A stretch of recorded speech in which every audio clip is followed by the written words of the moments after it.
The Texas budget process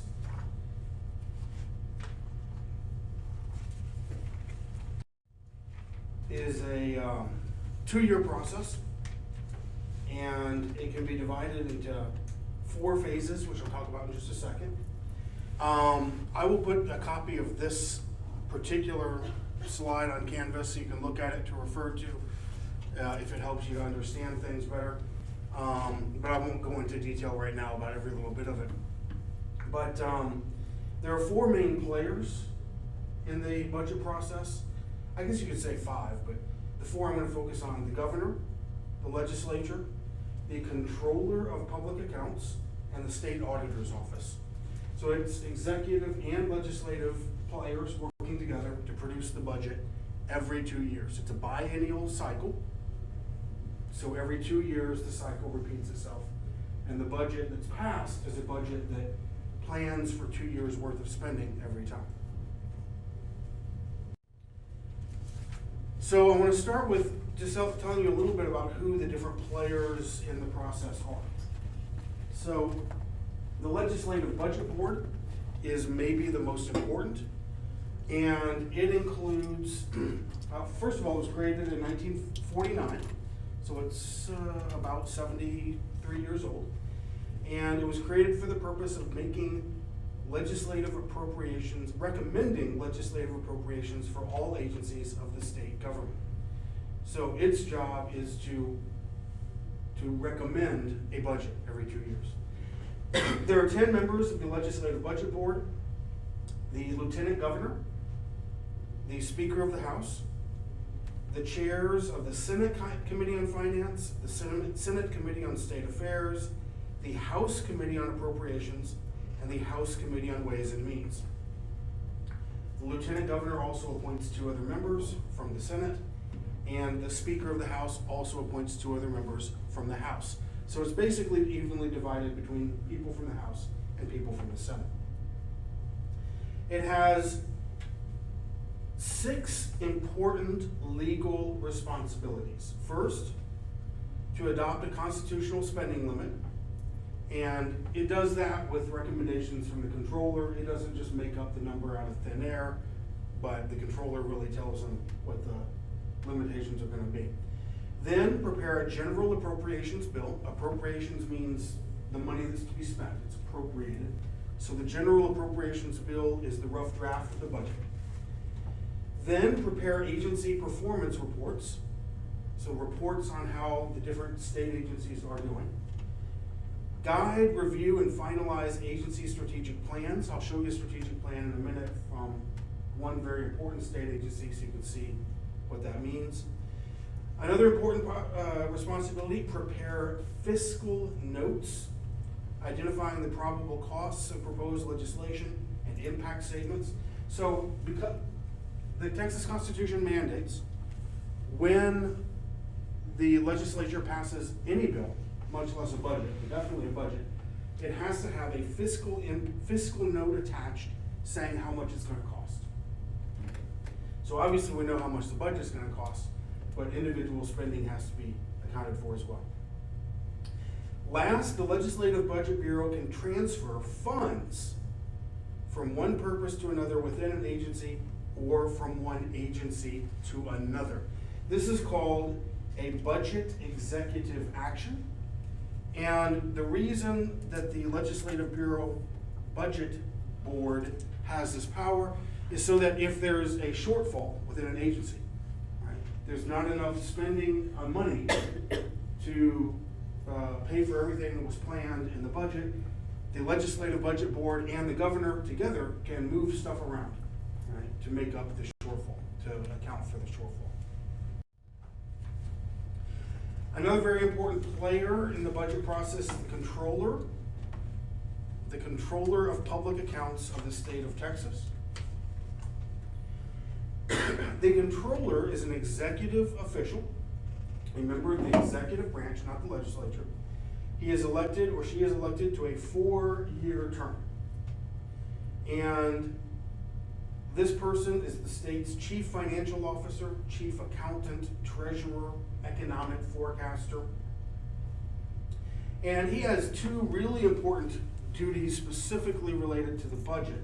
First, to prepare something called a biennial revenue estimate, or BRE, and I'll show you a picture of that in a few minutes. And the BRE is an estimate of how much money the government is going to have, how much is going to be available to it for the next 2 years. That tells them how much they can spend.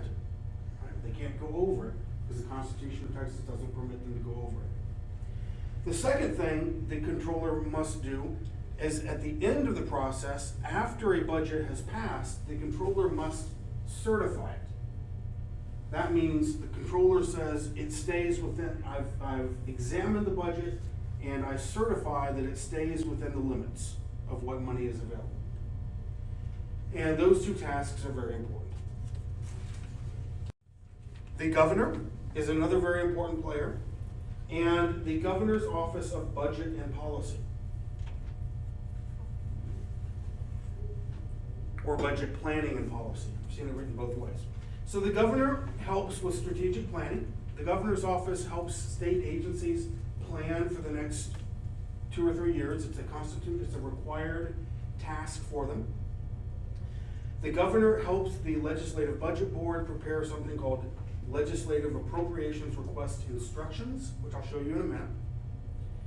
The governor or a designee of the governor must hold public hearings regarding the legislative appropriations requests, and the governor is required to compile a biennial appropriation budget. So every 2 years, the governor's office suggests its own budget, right? Which the legislature can use as a source for ideas, right, for how to pass its budget. The most important thing that the governor does, though, is the governor has to approve of the budget. The governor has to sign it or veto it at the end of the process. And the governor can use a line item veto. If the governor wants to, in other words, the governor doesn't have to veto the whole thing or sign the whole thing. He or she can veto parts of it, leaving the rest of it intact. And I'll show you an example of that in a few minutes. Last, with the legislative budget board, the governor has budget execution authority, meaning, I referred to this earlier, they can shift funds around to within agencies or among different agencies if necessary. Last, the state auditor's office is a legislative agency that serves as the independent auditor of state agencies, including institutions of higher education like TVCC. So it is authorized by statute to conduct an audit or investigation of any entity receiving funds from the state. What it does is it makes sure that these agencies have established controls for proper and accurate performance reporting. And it comes up with 4 grades, either certified without qualification, certified with qualification, factors prevented certification, or inaccurate. So I didn't look, I probably could have found an audit of TVCC if I had looked for it. Next time I'll try to remember to. And it would just judge whether or not TVCC has accurate performance measures, performance controls. So now to those 4 phases of the budget process that I mentioned earlier. The first phase is the phase that Texas was in last spring and summer, but it's kind of ending now, is the planning and proposal phase. So around April and June, all right? Or maybe you want to go as far back as January. That's the planning and proposal phase. Starting in January, we'll have the legislative action phase. The state legislature will convene and they will actually start debating the budget proposals. After the legislature finishes, then you have the third phase, review and approval by the controller and governor. So that would be in May, June, August, December of odd numbered years. And then the last phase, implementation and monitoring. So we're always in an implementation and monitoring phase because the budget is being implemented as we speak. Here today at TVCC, we're implementing the budget in some ways.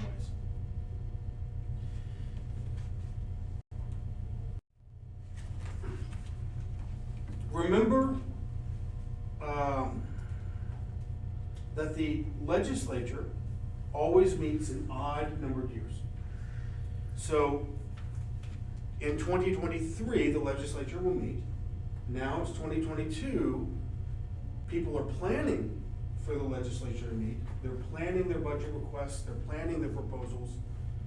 But the legislature isn't actually debating and acting on them yet. So typically the planning begins in the spring of even numbered years. Now, the governor's office and the legislative budget board in the spring of even numbered years issue instructions to state agencies for developing strategic plans. These instructions include specific goals and benchmarks for individual state services and programs. Here's an example of the legislative budget board's instructions. So instructions for preparing and submitting agency strategic plans fiscal years 2023 to 2027. So in February of this year, February 2022, the legislative budget board staff and the Office of the Governor Budget and Policy Division issued these instructions to all the state agencies. There are many pages in the instructions, but you can see, for example, there are dates where certain types of submissions are required to be sent in. Different dates for different state agencies. So you would look up your state agency and you would say, well, we're the Department of Agriculture, and the due date is March 18, 2022 for budget structure changes. If we want to issue changes to our budget structure, we have to submit that by March 18.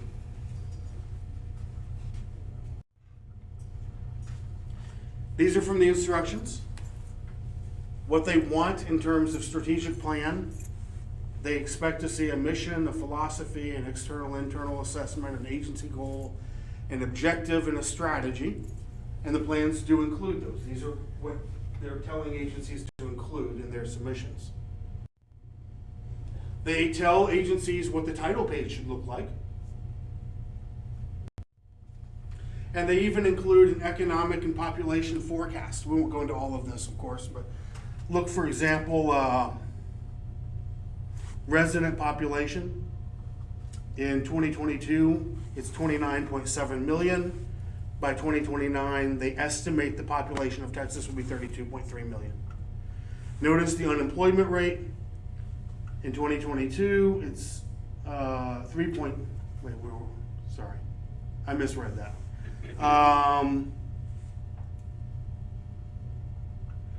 No, that's right. I was looking at annual percentage changes and I confused myself.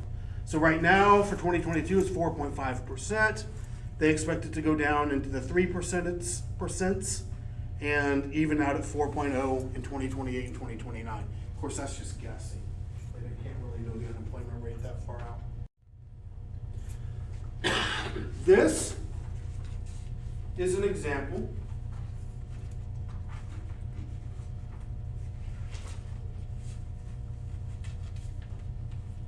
of a strategic plan or a legislative appropriations request. So shortly after the instructions are given to the agencies, they must turn in a strategic plan, which is a long-term plan that identifies an agency's current status, focus, and orientation, and its planned future direction. It must include a mission statement, an identification of its goals and the population it serves, and a description of the means by which the agency will achieve its goals. And the agency submits its plan to the governor's office and the legislative budget board for approval. This is an example I want to give you several pages of examples from the two agencies that are kind of combined in terms of their legislative budget request.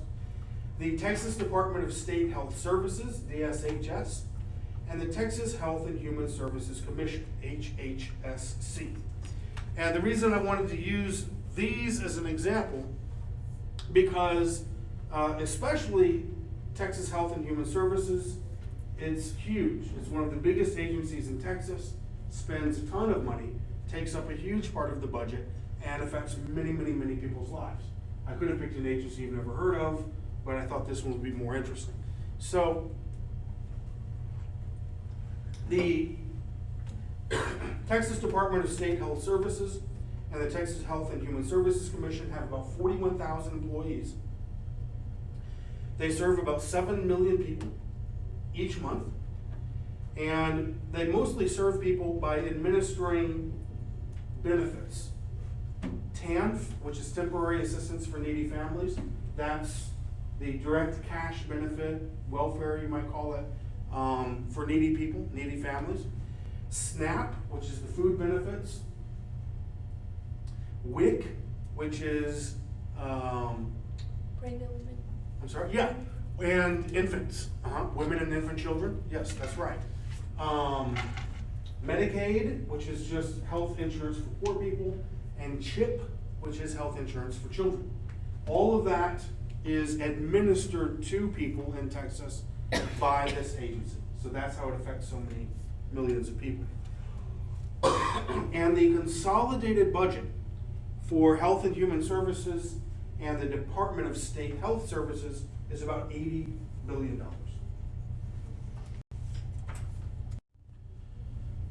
This little pie chart shows you HHSC, Health and Human Services. It's the biggest one. The Department of State Health Services is a lot smaller, but you know, they kind of go hand in hand, they kind of go together. So the appropriations to it are about $38 billion per year, and about $38 billion in 2020, and then another $38 billion in 2021. And I just liked this little pie chart because you can see where the money comes from. The general revenue funds comes from Texas sales taxes and other taxes. The federal funds comes from the US government, from Washington, D.C. So you can see almost 2/3 of the money that HHSC gets comes from the federal government. Where does it go? 90% of it goes to grants and client services. So this money comes in and then it goes out in terms of health insurance benefits, the food for the women and infant children program, the food stamps or SNAP benefits, et cetera, et cetera. So 90% of the money goes into things like that.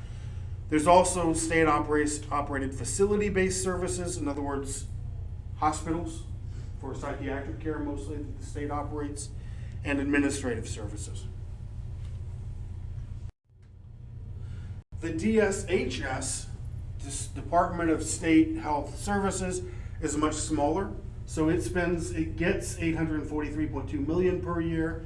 Notice the chart, about 1/3 from Texas, about 1/3 from the federal government, from the Texas's general revenue, and then there are other funds. And it spends money on a greater variety of things: consumer protection, laboratory infectious disease services. I'll have to look into that because I honestly don't know exactly what that is, but it sounds interesting. Maybe research or something like that.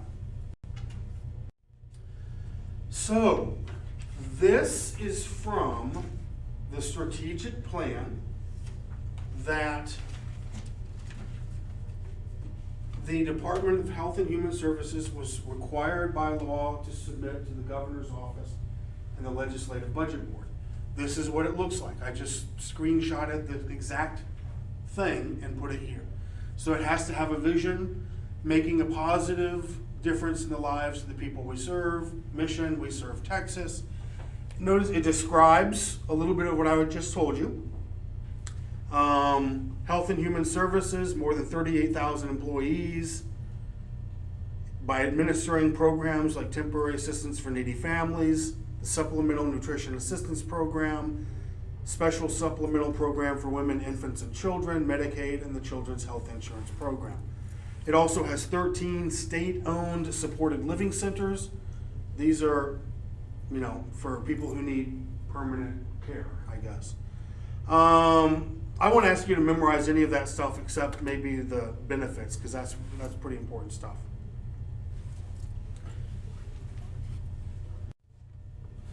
So this is also from the strategic plan. It has a vision, mission to improve the health, safety, and well-being of Texans through good stewardship of public resources and to focus on core public health functions. Now, the first part of this strategic plan was 600 pages long, and there are about 3 parts of it. So these are incredibly long, complex, bureaucratic manuals.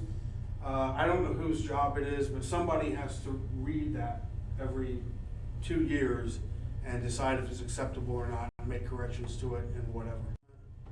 So this is the cover page, a cover page for the legislative appropriations request for 2 years ago, for fiscal years 2020 and 2019. So around the same time that the strategic plans are being developed, the Legislative Budget Board sends out instructions for legislative appropriation requests. Agencies use these instructions to develop their budget requests. During the summer, so just the summer that just ended in 2022, the Legislative Budget Bureau and the Governor's Office hold hearings with each agency to review its strategic plan and its appropriations request. And based on these hearings, they determine what's going to go into the final request. And the finalized LARs, or legislative appropriations requests, must be submitted by the end of the summer. And these form the basis of the General Appropriations Bill. So the Legislative Budget Board takes these from dozens and dozens of state agencies, compiles them, and that becomes the rough draft of the budget in January. So this is from the request from Health and Human Services for 2020 and 2021. They requested about $83.8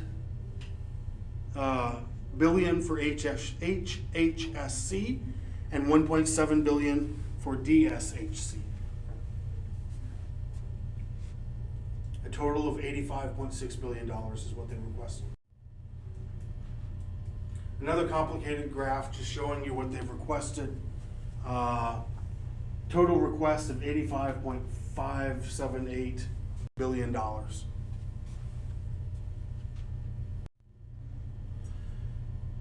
So this is part 1 or volume 1 of the legislative appropriations request for 2022 and 2023.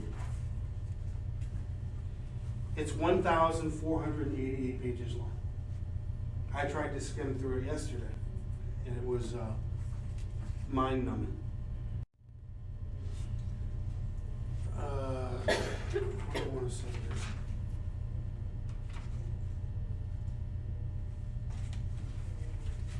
So during the fall, in other words, right about now, fall of 2022, the Legislative Budget Board staff prepares the draft of the General Appropriations Bill. And the draft contains performance measures, the maximum number of full-time employment positions allowed, specific enumerated instructions, the amount of funding recommended by the Legislative Budget Board, and the method of financing for each agency's appropriation. So it determines basically how much money each agency is going to get, how many employees each agency is going to have, at least full-time, and where the money is going to come from. And what measures are going to be used to rate the agency's performance.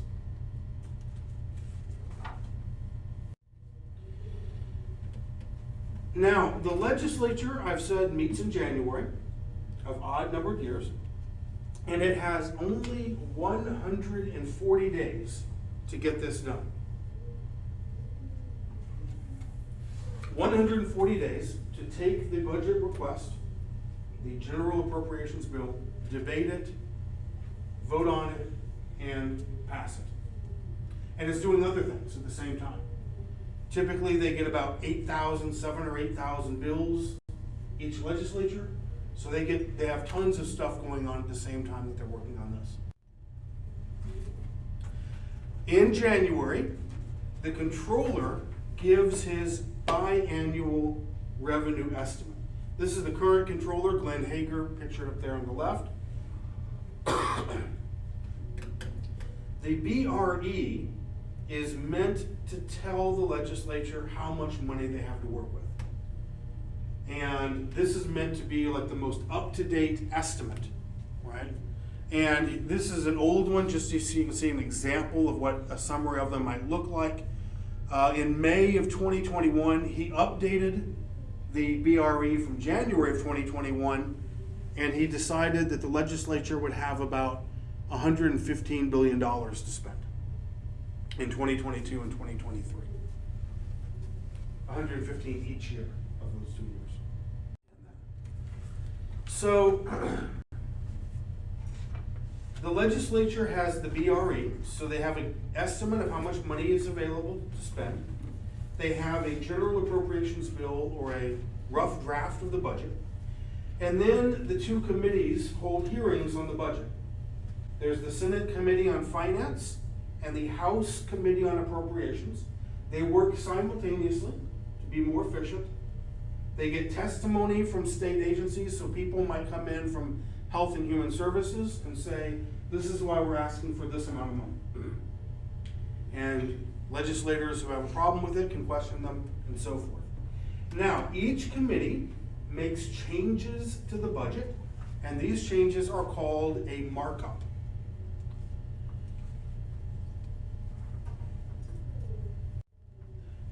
After the committee hearings and the markups, you usually have to have a conference committee, because it's very rare, I don't know if it's ever happened, but it's certainly very rare, that the House Committee and the Senate Committee will mark up the bills in identical ways. There's going to be some difference between the two. And a conference committee resolves the differences. It has an equal number of House and Senate participants, like 4 or 5 each, I don't remember the exact number. They come up with an agreed version of the final bill, an agreed budget. They send it back to the House and the Senate, and those two houses either vote yes or no. They're not allowed to make any more changes to it, because then the process would just go on forever. It has to be just a simple yes or no vote. And by that point, it's almost always yes, because they've negotiated all along, and everybody knows where everybody else stands. Then it goes for review and approval by the controller and the governor.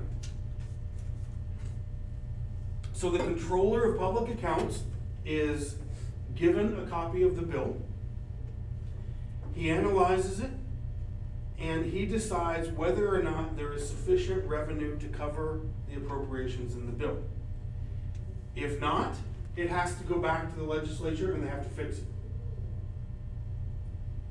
But if there is sufficient revenue, or is going to be, according to his estimates, his projections, he certifies the bill, and then it can go to the governor to be signed.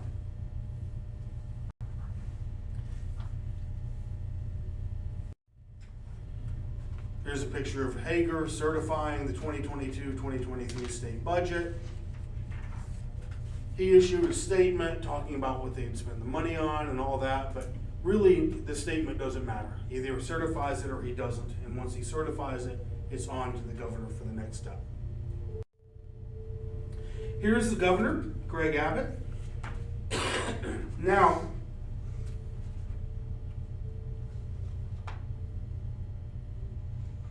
the governor, I already said, but let me remind you, has line item veto power. So you can see him very happy there with his veto stamp. He doesn't have to accept or reject the entire budget, And I don't think he ever does. I suspect that the budget, he always has an objection to some part of the budget.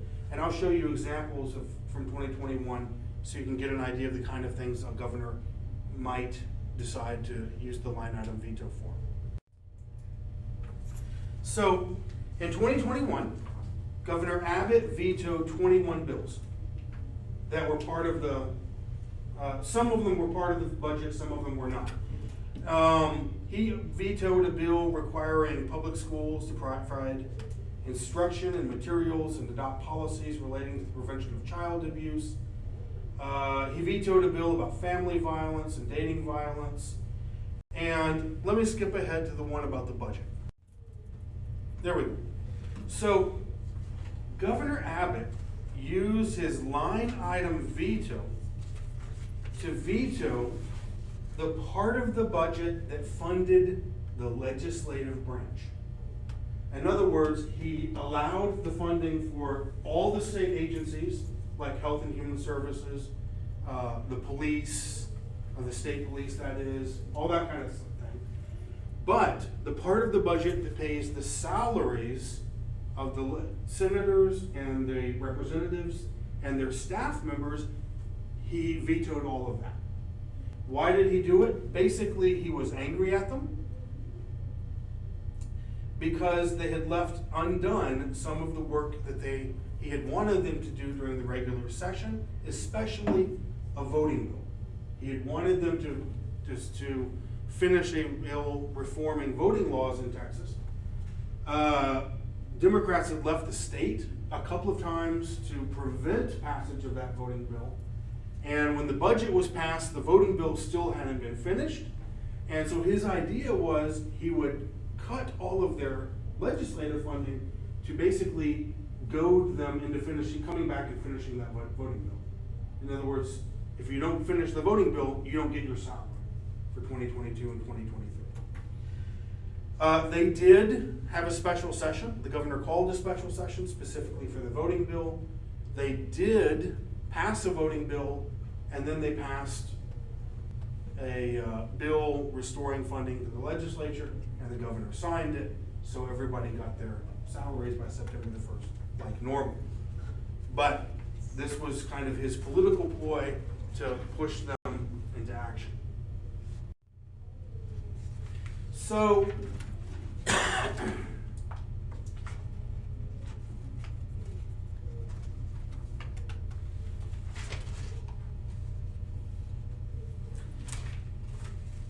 the main idea here is once the budget is passed, like all non-emergency bills in Texas, it takes effect on September the 1st. So the normal course of events is the Texas legislature will meet in January. They'll meet for 140 days. Hopefully they'll pass a budget.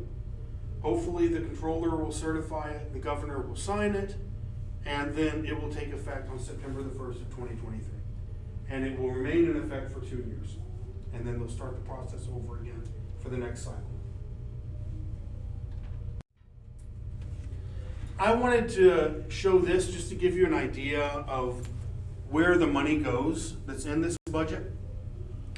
I specifically talked about Health and Human Services earlier because it's such a big slice of the pie. It's a third of the budget. Now this is all funds budget, meaning the federal money and the Texas general funds together. So a third of that goes to Health and Human Services. 38% goes to education, so public schools, community colleges, other schools. And then much smaller slices of the pie go to public safety and criminal justice, 5.1%, and other things. Notice the legislature is 0.2%. That's the part that Abbott vetoed to punish them for not finishing his voting bill. Here's a comparison, just in a different form. So the budget that was appropriated in 2020 and 2021 had $84 billion for Health and Human Services, $95 billion for education, and then you see much smaller sums for other things. So, The bill goes into effect on September the 1st. And then, remember, I've already referred to this, but compliance with the laws, with the appropriations, is monitored by the Legislative Budget Board and the State Accounting Office. And last, remember that if a need arises, the governor and the Legislative Budget Board can move things around. That's what I call budget executive authority. So if Health and Human Services comes to the governor and the Legislative Budget Board and they say, we have X amount of dollars for this vaccine program, it turns out that it didn't cost as much as we thought it would, but this other program costs more, then they can shift from one to the other. That's the budget executive or execution authority. And that's it. So I'll see you next week.